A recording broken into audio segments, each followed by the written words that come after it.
Well, beautiful to be back in Houston and to see all of you. And what about the mic? It's working. I think you can turn up the volume if it's too quiet. Once I get going, I'll talk. Start out quiet. And on short notice, you have come. So I always like to start with a chant to set the mood. So we had our chants, but this is my favorite chant. Om tadekam smaramasthadekam bhajamaha tadekam jagat sakshirupam namamaha sadekam nidhanam niralambamisham bhavam bodhiputam sharanyam vrajamaha. Om Shanti Shanti Shanti. On that alone do we meditate. That alone do we worship. To that alone, the witness of the universe, do we bow. To that one who is our sole eternal support, the self-existent Lord, the raft to safety across the ocean of this world, do we come for refuge. Om, peace, peace, peace. So tonight I have selected a topic, the cave of the heart. And this is actually inspired by a recent visit I made to our monastery in Orange County. It's called the Ramakrishna Monastery in Trabuco Canyon. Have any of you visited that place? So you have visited. One person has visited. That is the place where I joined the monastic order. In 1997, I joined there. I was there for 5 years. So it's a place very dear to my heart. And when we come there, we feel immediately that we are walking on holy ground. It's like when we come here to the center, but a little more so even. And just there's a kind of holiness about the place. And I was just reflecting on what makes the place holy. What makes it holy? Well, it was founded 75 years ago. It's away from the city, and it's beautiful to see. There's beautiful hills, and there's beautiful architecture, and it's lonely. It's quiet. So maybe that's part of it. But more important, I think, is the people who have lived there. For 75 years, people have lived there and still live there. And of course, just as people, have been a few people living here and many people visiting here who do spiritual practice, who think of God in the place. And I think that is what has made the place holy. Sri Ramakrishna says, "Know for certain, my children, that there is God's manifestation where people have practiced for a long time austerities, japa, meditation, steady abstraction of mind, prayer and worship in order to have His vision. Their thoughts of God have become solidified there, so to speak, on account of their devotion. That is why holy thoughts and visions are so easily attained there." So that's a wonderful thought, that actually what we do here contributes to the holiness of this place. What the Ramakrishna Monastery in Trabuco, it has been there for 75 years, and every day worship has been done in the shrine there. Every day monks have gone 3 times to the shrine to repeat the name of the Lord, and pilgrims come from time to time to offer their devotion and to meditate there and to pray there. So that has a wonderful effect. That makes a place holy. So this place too is becoming a holy place, not because we have placed Sri Ramakrishna's photograph here. Yes, that is important. But what makes it a holy place is that we come here and we pray here, we worship here, we think of God here, we do japa and meditation here. And as Sri Ramakrishna puts it very nicely, that our thoughts of God gradually become solidified here.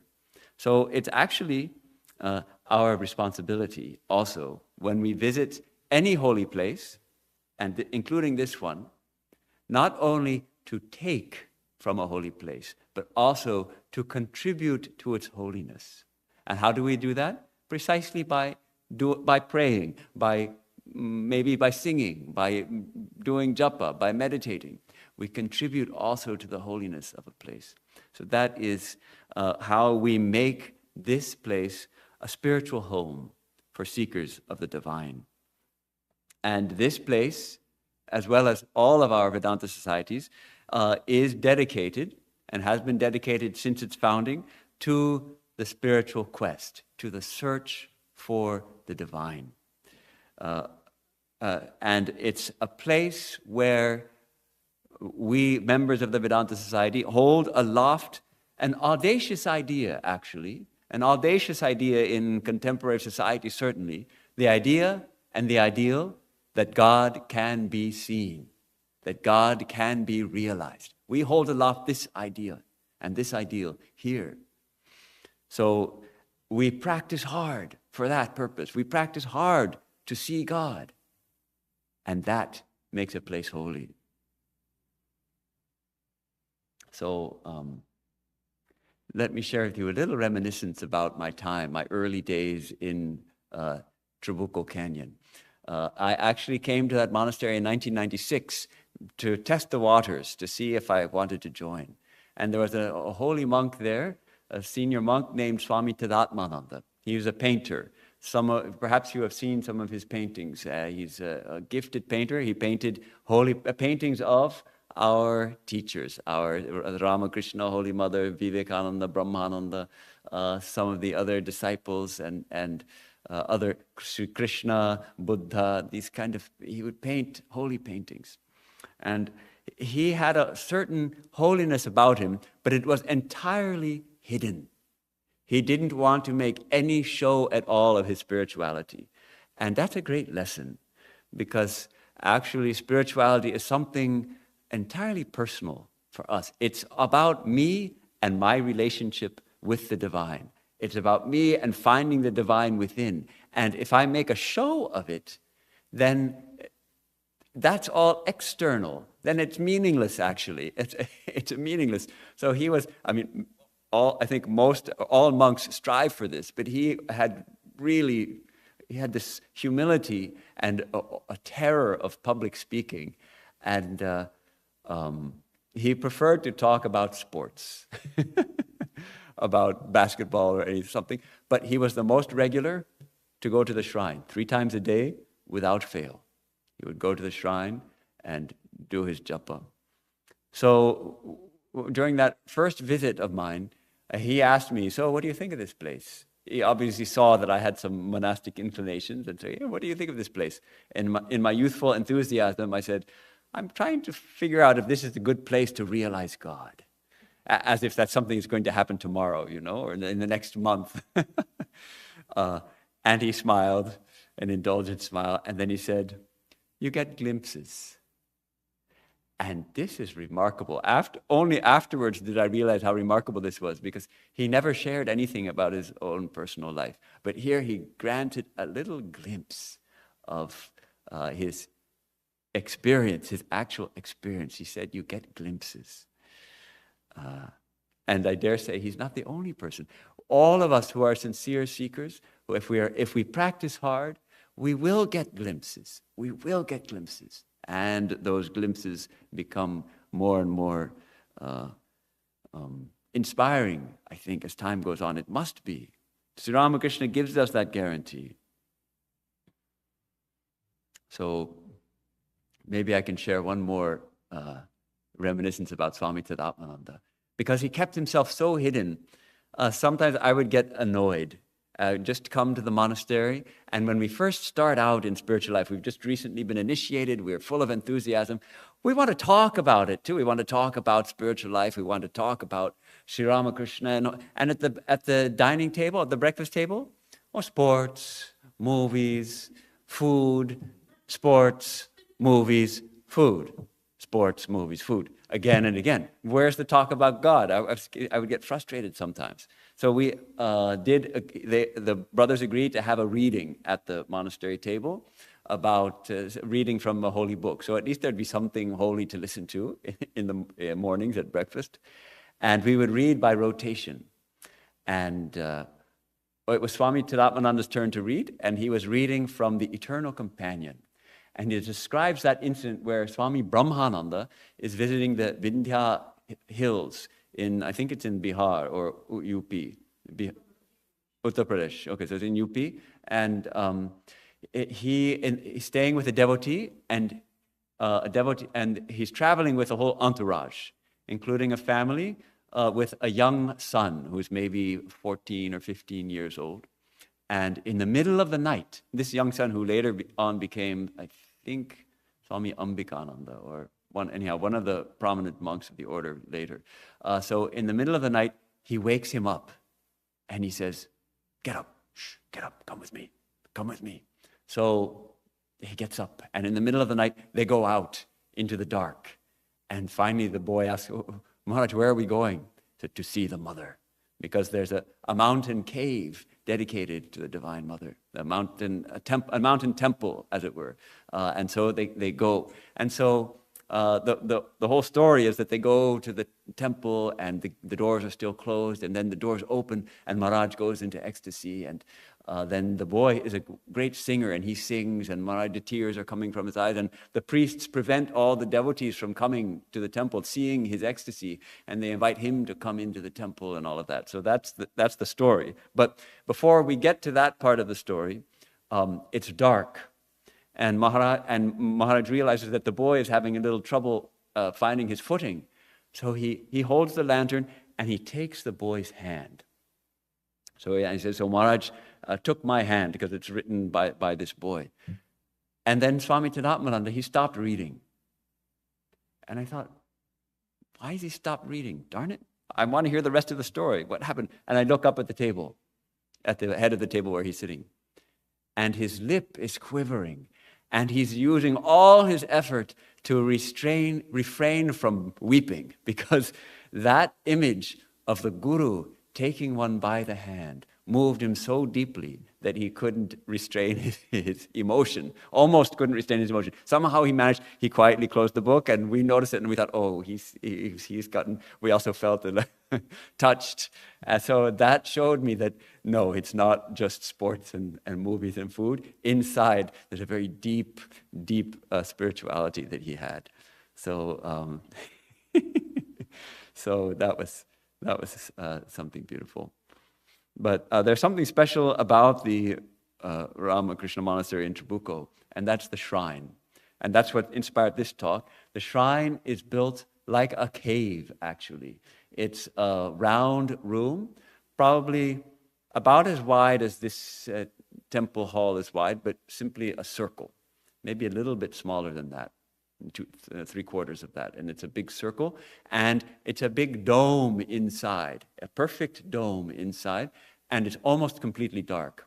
And at the one side of it is a large photograph, not this large, but still large photograph of Sri Ramakrishna, dimly illuminated, just like you walk into that cave and all you see is Sri Ramakrishna sitting on his altar. So it's really striking. It's that cave. And of course, daily worship is conducted there. The shrine is dedicated to him, and daily worship. And that, I think, is what makes that place especially holy. And it's also what makes this place holy, that we also have this shrine dedicated to Sri Ramakrishna. And at least when monks are here, we have daily worship here. I think when we're not here, somebody comes, isn't it, and offers some incense and something. So at least some daily thought of God is performed here. So that is very important. But so this cave in Trabuco, this shrine, which is like a cave, really is the heart of the monastery, because the monks come back to it again and again. And then it struck me that just as there is a cave in the heart of the monastery, also our scriptures say there is a cave in the heart of every human being. They describe our that innermost chamber of our being where we find the divine. They describe it sometimes as a cave. And it's a wonderful image. The Upanishads, they say that this is where the divine is found, in the cave of the heart. It suggests an interiorness that we have to go spelunking. You know the term spelunking? Spelunking means exploring a cave. When when the explorers go to a mountain cave, and they have their helmets and their lights on the helmet and their ropes and all those things, they go spelunking. So this is a kind of inner spelunking we have to do to drop down as they do. Perhaps you've seen pictures in National Geographic or something when they're going on a spelunking expedition, and they lower themselves down on ropes deep into the heart of this cave, and then they find fantastic stalagmites and stalactites and maybe some rare forms of life. So similarly, we have to drop down deep into the cave of our heart. And there we find a light shining, the light of the divine. So let me turn to that immortal conversation between Yama, the king of death, and his disciple Nachiketa. And of course, Nachiketa has come to Yama to learn the truth. He wants to know, he's burning to know who am I? He's burning to know, do we live? When someone dies, do they continue? Is anything left, or is it all over? And so Yama, after testing him thoroughly, he gives him the teachings which have come down to us of the Katha Upanishad. And Yama tells him, Tam durdarsham gudhamanupravishtam guhahitam gahvareshtham puranam adhyatma yogadhigamena devam matva dhiro harshashokau jahati etat samparigrihya smartyah pravrihya dharmyam anumetamapya samodate modaniyam hi labdva vivritam sadmanachiketa sammanye. So it's a beautiful image he gives us. He says, the wise people, those spiritual people, those sages, they dive deep in meditation and they realize that immortal self, that timeless self, which is very hard to see. It is beyond our physical perception. And it is, where is it? It is hidden deep in the cave of the heart. It is guhahitam gahvareshtham. That guha, that heart, that cave in our heart. And it is durdarsham, very difficult to see. It is gudham, it is hidden. And it is deep within. And when they realize that self, what happens? They leave the pain and pleasure far behind. The harsha shokau jahati. They leave pain and pleasure far behind because they have touched the source of all joy. They rejoice having touched they who know they are neither body nor mind, but the immemorial self, the divine principle of existence, find the source of all joy. In this translation put this way, and live in joy abiding. And then Yama also notes, I see the gates of joy are opening wide for you, Nachiketa, because Nachiketa is a very sincere and ardent seeker of the divine. So it is not just that they taste joy, they touch the very source of all joy. We find the source, that fountain of immortal bliss is flowing deep within us and in this cave. Caves actually often have water in them. Has anyone ever been spelunking? I had the chance in, I think it was about 8th grade, we went spelunking with a school project, and it was a lot of fun. It was dark, it's pitch, because you're deep inside the earth. It's completely black, but we have lights, carbide lights, and we had to crawl through a stream. So, and mud everywhere, and we got covered with mud, but we come deep within in this fascinating experience of going into the earth when you're deep in the earth. So it's a beautiful analogy of how we also, if we can go deep within ourselves, we find that stream that's flowing. That is a stream that's flowing through all our hearts, the stream of joy. So these poetic verses of the Katha Upanishad give us a lot of hints, a lot of pointers. On the one hand, it does point out it's our true self is not so easy to know. It is subtle. It is hidden, but it can be found.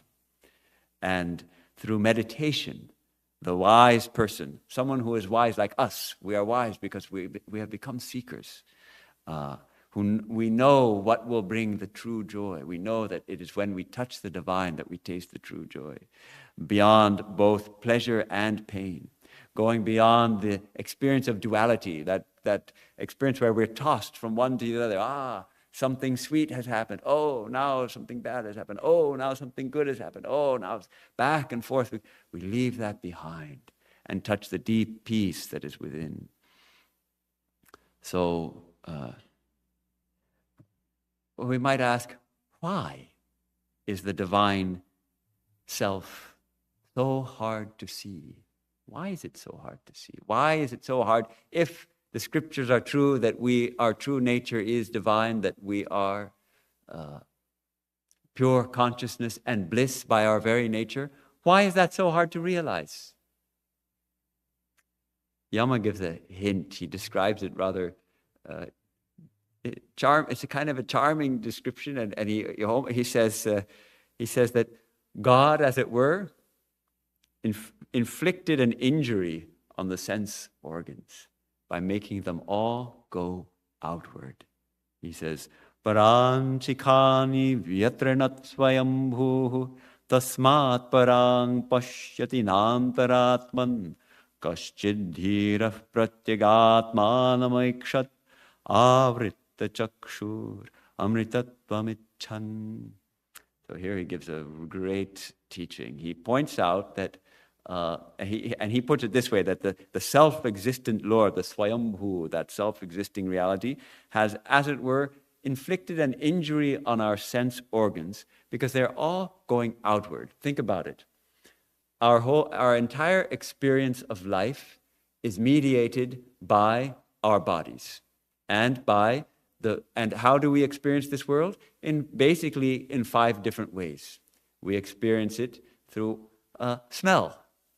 We experience it through taste. We experience it through sight.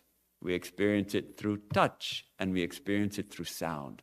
And all of them seem to be external to us. Everything we see, everything we hear, we taste, we smell, we touch is external to what I am. I think I am this body, and I'm experiencing all these things outside my body. Or I'm a mind which is somehow situated in this body, and everything is outside. So our senses and therefore our mind is externalized. It's always pointing out.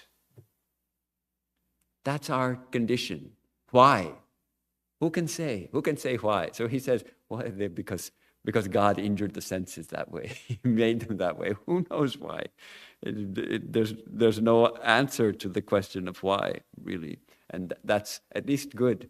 As Swami Vivekananda says, yes, we have an answer for that. We don't know.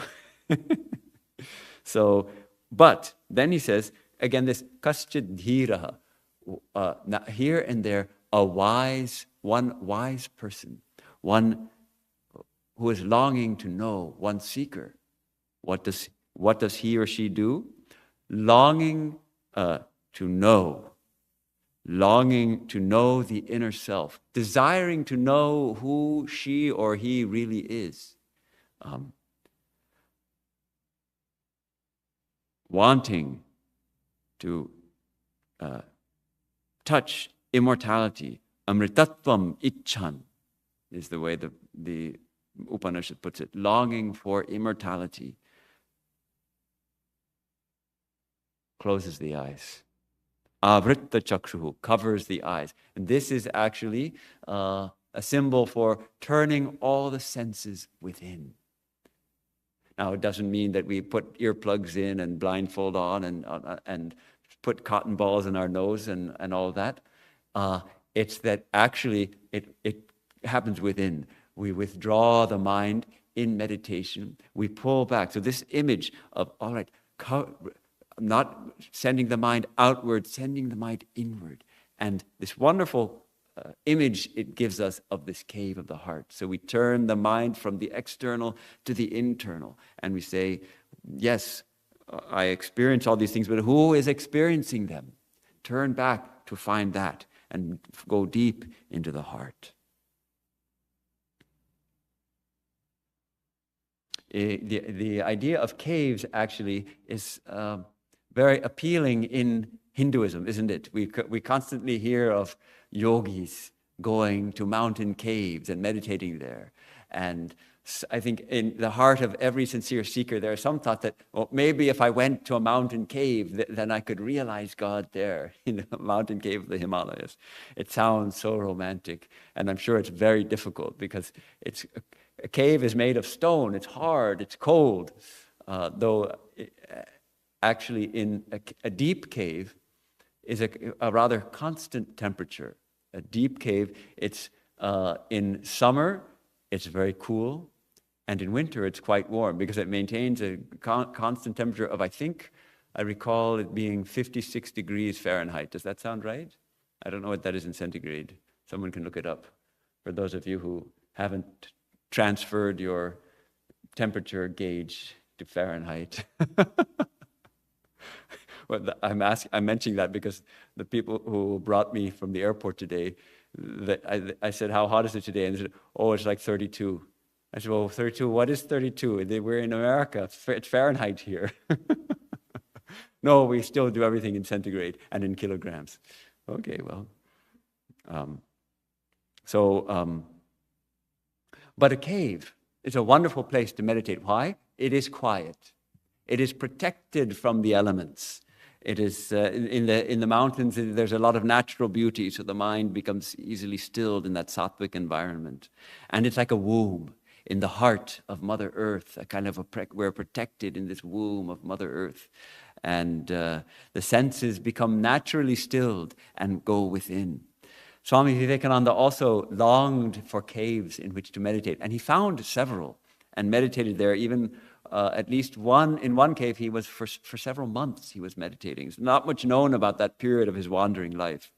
And much later in France, he was visiting a well-known French, now a tourist attraction called Mont Saint-Michel, which had been an ancient monastery, and then later it was turned into a dungeon.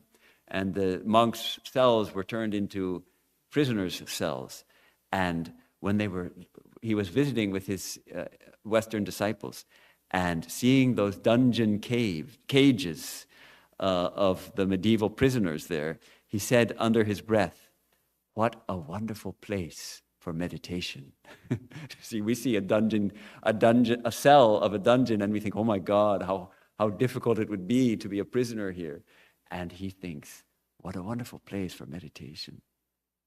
And once he was known to have said, "Oh, I know I have wandered over the whole earth, but in India I have looked for nothing save the cave in which to meditate."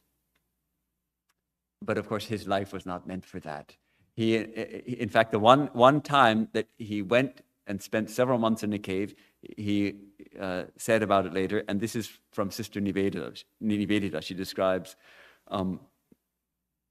how he spent some months in a cave overhanging a mountain village near Almora. He said, "Nothing in my whole life ever so filled me with the sense of work to be done. It was as if I were thrown out from that life in caves to wander to and fro in the plains below."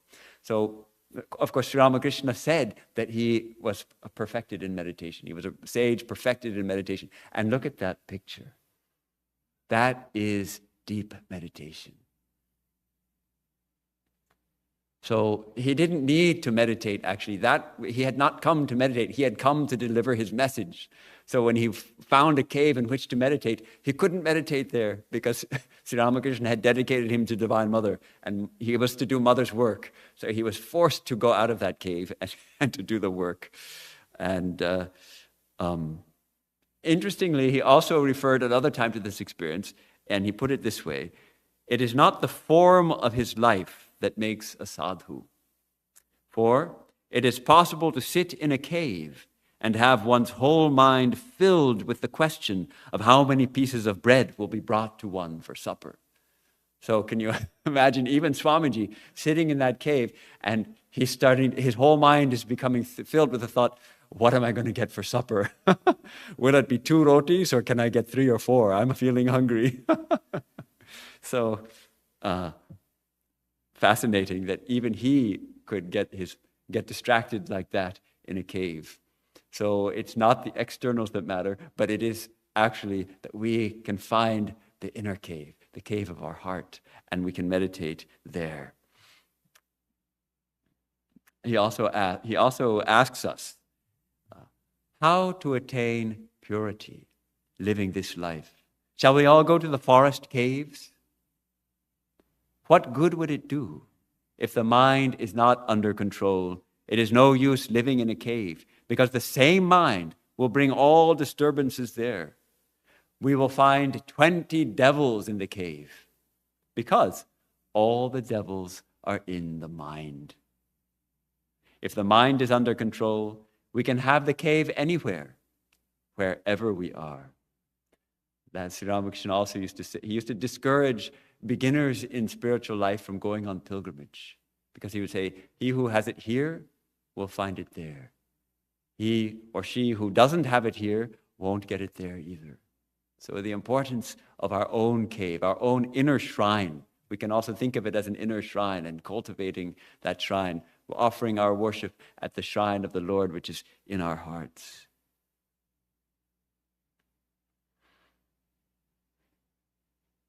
So I also was thinking in regard to this topic about the traditional Hindu temples in India, particularly some of the very large temples of South India, like Rameshwaram and Meenakshi Temple in Madurai, which are these vast structures, right? Huge. I think most of you have, surely, maybe all of you have visited these kind of temples. And outside at the gates, there are these huge gopuram, these giant towers covered with elaborate statuary and all kinds of brightly painted, and it's magnificent. And then we go in and we pass the first gate, and then we have to walk, and we have to walk around a columned kind of courtyard, and then we find another gate, and we have to enter that gate. And then there's more passages and going around, and yet still another gate. And how many gates, you lose track of how many gates and how many passageways you have to go through until you finally reach the Garbham Griha, that is the very heart of that temple where the deity is installed.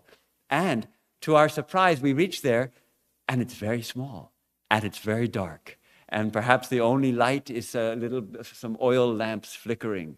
And deep within the heart of this enormous structure is this very small little room. It's almost really like a cave. And this is done consciously. The architects of these temples built these temples to mirror our own makeup, our own human experience of going within, the idea of the koshas, which is also brought up in the Upanishads. We have these different layers of our being, and the outside layer is the physical body. And if we are going to find the divine, we have to pass through those gates, the gates of the physical body. And then we find the energetic body, the pranamaya kosha. And we have to pass through that one too. And then we find the manomaya kosha, the sheath of the mental sheath. And we have to pass through that. And then through the vijnanamaya kosha. And then finally the sheath of that ego, that I sense. It's called the anandamaya kosha, which is the sheath of bliss. And yet it's not the true bliss. It's still a covering over the Amritattvam, which lies at the very heart, in the Garbha Mandir, as it were, of our own being. So how wonderful that these temples actually are visiting a temple like that is a kind of, it shows us how we ourselves have to dive within, because we have to go within, deeper, deeper into the temple. And reaching the Garbha Mandir, the Garbha Griha of some of these temples, as you probably also experienced, you'll get a kind of exaltation of being face to face with God. One feels, it's not just a stone image. One feels, if one can be sensitive to it, one feels this exaltation of the divine, that God is real. These temples make us feel God is real. So that's the advantage of visiting some of these amazing temples. And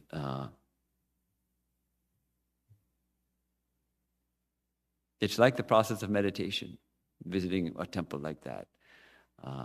We just close everything down and sink deeper and deeper and deeper.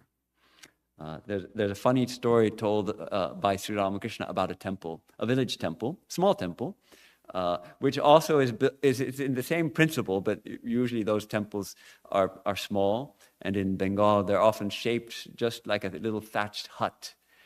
With perhaps in the old days, they were actually a thatched roof with rice straw on the roof. And then oftentimes they build it now with cement, but it's still in the same shape. So there was a temple like that in a village, but it was extremely dilapidated. It had fallen in disrepair, and he describes there was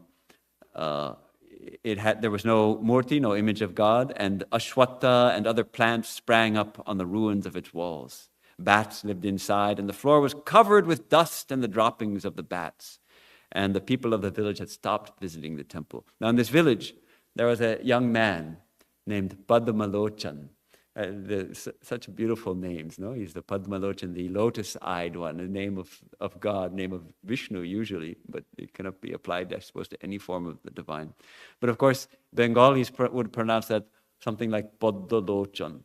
And so he got the nickname Podo.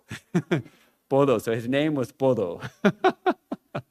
And so this boy was in the temple, was one of the villagers and young men. Now one day, after dusk, just the sun had just set, and the villagers hear the sound of a conch coming from the direction of the temple. That conch being blown, that beautiful sound, especially in the village, and the sun has set, and you hear this conch reverberating and people think, we start thinking, oh, I hear a conch. Maybe that someone has installed a new image in the temple. Maybe they're doing worship now. Let's go and see.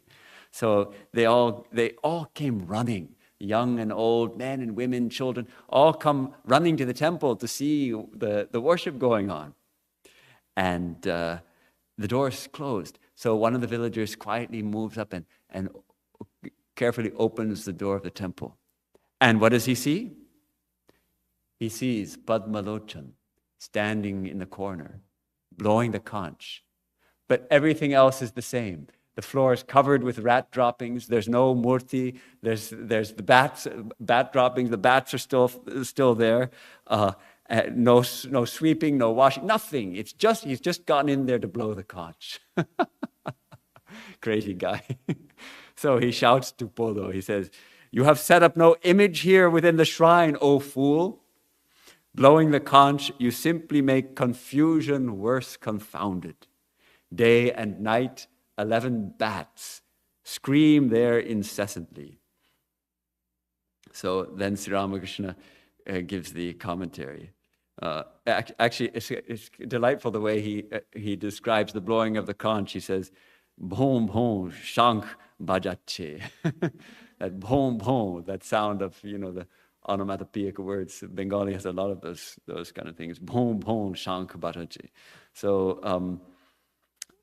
Sri Ramakrishna says, there's no use in merely making a noise. If you want to establish the deity in the shrine of your heart. He turned it that way. He calls, we've been talking about the cave of the heart, but it seems related. This shrine of our heart. Just as in a temple, you install the deity in a temple. And if you're going to do that, first, obviously, you clean the temple and make it pure and holy and fresh, and then you bring the murti. So he says, similarly, there's no use in just making a noise if you want to establish the deity in the shrine of your heart. If you want to realize God, first of all, purify the mind. In the pure heart, God takes his seat. One cannot bring the holy image into the temple if the droppings of bats are all around. The 11 bats are our 11 organs, the 5 organs of action, the 5 organs of perception, and the mind. First of all, invoke the deity, then give lectures to your heart's content. First of all, dive deep, plunge to the bottom and gather up the gems. Then you may do other things. So there's 2 angles here, it seems to me. On the one hand, as we've been talking, the divine is already and always established in our hearts. It's not that we have to establish the divine here. The divine is always our true nature, is one with God. But on the other hand, we're not aware of it. Most of the time, most people, we're not aware of it.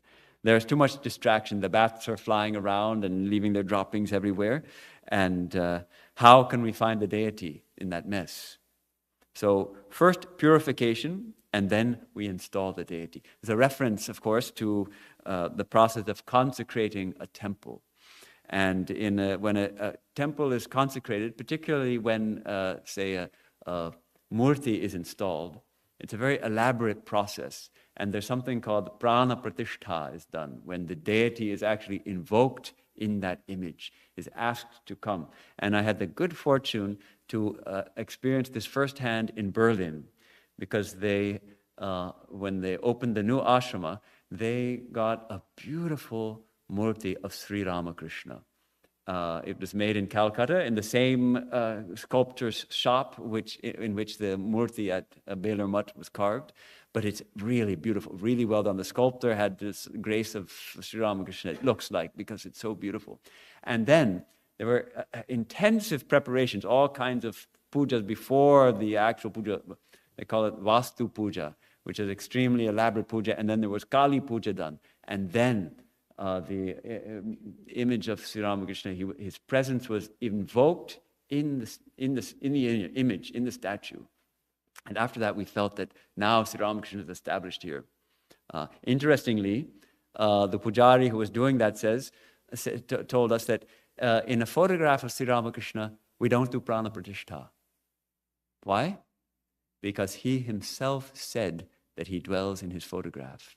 So you don't need to do prana pratishtha for a photograph of Sri Ramakrishna.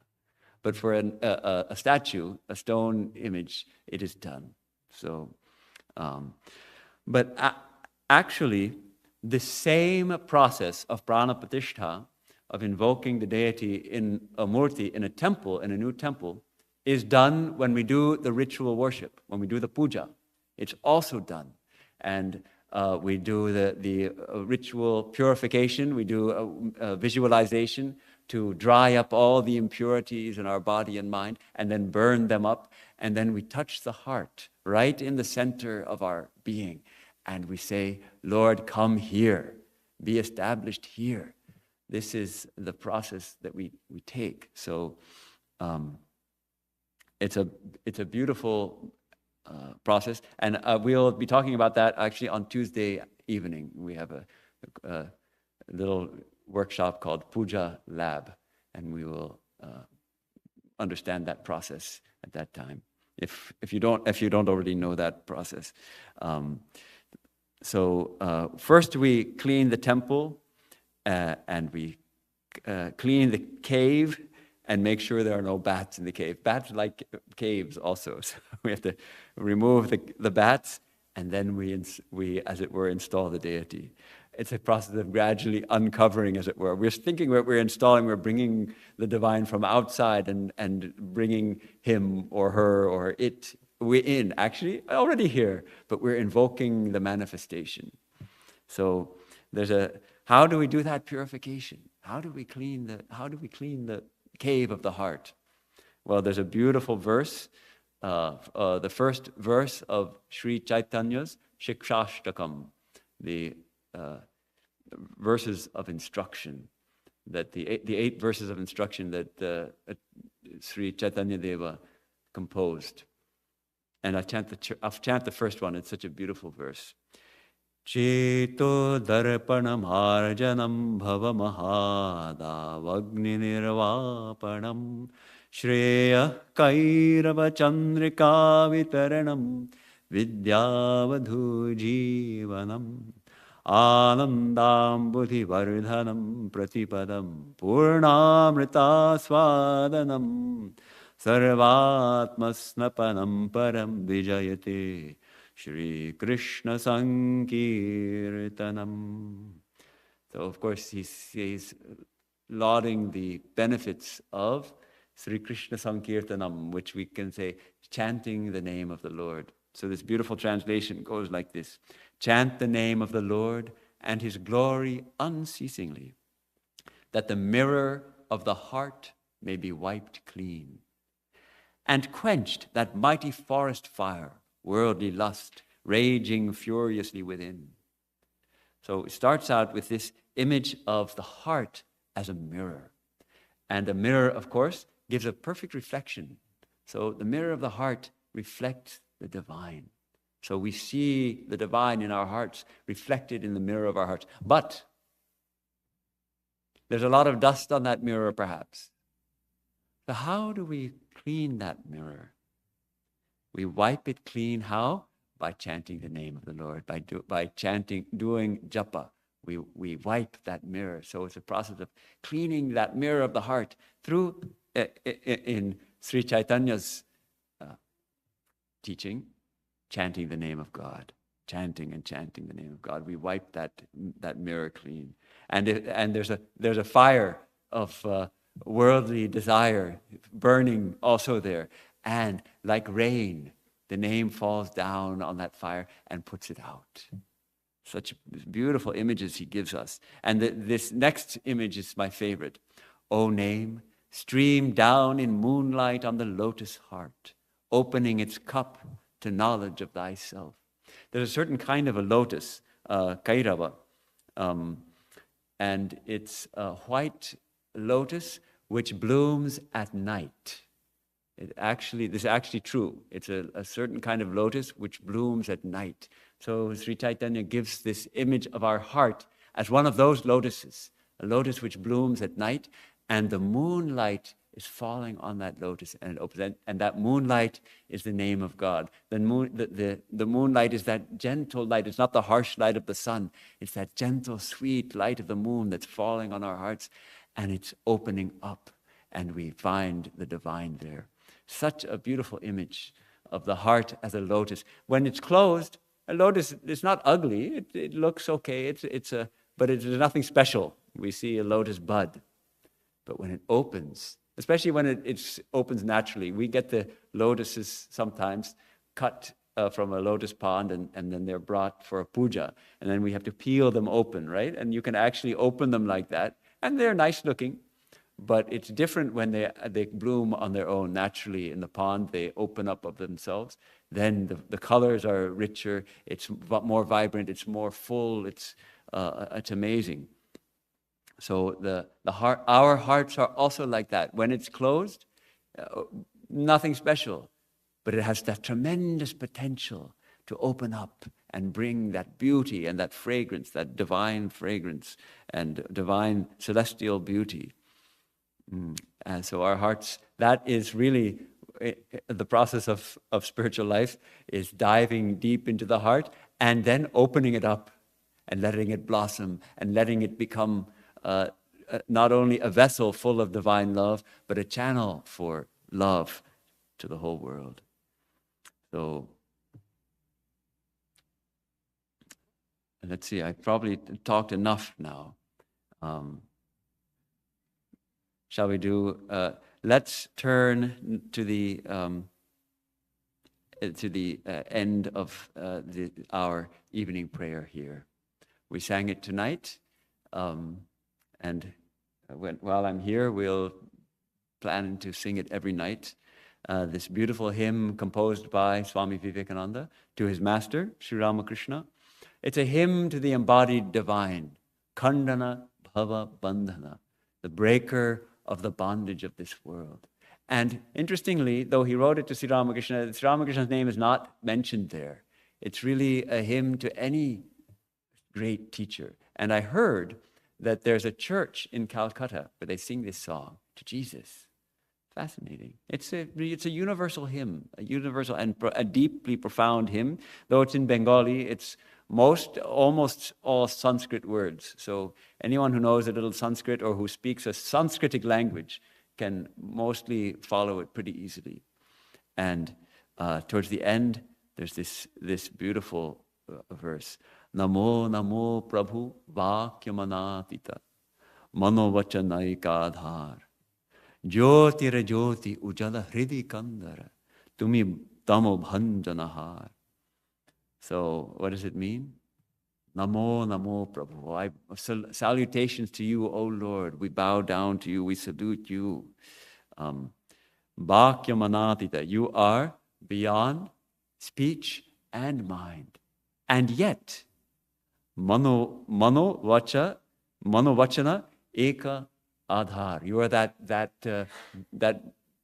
that support which holds which makes speech and thought possible. Without you, we cannot speak. Without you, we cannot think. You are the sole support of our speech and our mind. Jyotira jyoti, light of the light. What does it mean? This again is a reference to the Upanishads, where in Katha Upanishad again, Nachiketa asks, well, does this light shine there in Brahman, in the absolute reality? And Nachiketa says, the sun doesn't shine there, the moon doesn't shine there, the stars don't shine there, the lightning doesn't shine there, even this fire in front of us, that doesn't shine there. None of the sources of light that we see in this world shine there. Even nowadays, he would have to say, this electric light doesn't shine there. That alone shining, all this shines. By its light, all is illumined. Brahman, the reality, is the light, the infinite light of consciousness. It is the light of lights. So we can see this light because we are conscious, because the light of consciousness is blazing within us. Otherwise, who is there to see? What will see? What will perceive? So that is why Swami Vivekananda is describing Sri Ramakrishna also as the light of lights. That verse is perhaps some of you know it. Na tatra suryo bhati na chandra tarakam nema vidyuto bhanti kuto yamagnihi tameva bhantam anubhati sarvam tasya bhasa sarvamidam vibhati. By his light, tasya bhasa sarvamidam, all this vibhati is illumined. All this shines through his light, through that light of the divine. So jyotira jyoti ujala hridi kandara, in the cave of the heart. You are the light of lights shining in the cave of the heart. Tumi tamo bhanjanahar, you who are the dispeller of darkness, the remover of darkness. How beautiful. Light, O light of the light, illumining the cave of our heart. Swami Prabhupada and Christopher Isherwood gave it a slightly different translation, which is also quite beautiful. And we read the English translation in Hollywood every evening. Speech cannot hold thee, nor mind. Yet, without thee, we think not, nor speak. Come to the heart's black cave and illumine, thou light of the light. It's actually the end of the prayer in the Hollywood translation. It's also sweet. We're asking the Lord to come and illumine. But actually in the Bengali, it seems to suggest that Swamiji is saying, you are here. You are shining here. You are blazing deep within in the heart's cavern, the light of the light. You are dispelling all the darkness that is there. So that light is shining in our hearts, deep in the cave of our hearts, as the Lord, as the destroyer of darkness, who is beyond our minds, beyond our words, yet without whom we could not think, we could not speak.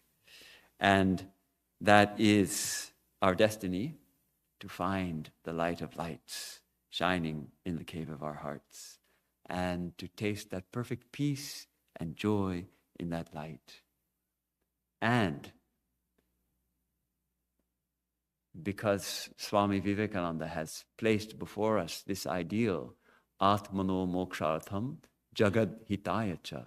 It is not just that we are to taste that light and peace for ourselves. We are to bring it to everybody. We are to be channels of that peace and that joy, that light to the suffering world. So tonight, I thank you for giving me the opportunity to share with you this idea of our heart as a cave. And of course, we had many images: the heart as a cave, the heart as a shrine, the heart as a lotus. But the importance of the heart in our spiritual life. And as a cave, it's a cave in which is enshrined deep within the Lord, which is a cave in which is found deep within us our own true self. And that is the light of lights, that consciousness which illumines everything. And we also talked about the place of meditation, the place of spiritual disciplines like japa in purifying the heart, and about the place of the cave in the Hindu tradition, and the idea of the Hindu temple, how the Hindu temple mirrors our own being with a kind of cave at its heart and the divine found there. And how the Upanishads guide us to find the divine, to seek our own self by turning within and dropping down into the cave of our hearts, and how we find the Lord, the light of all light, shining there. So I think that's a great place to close.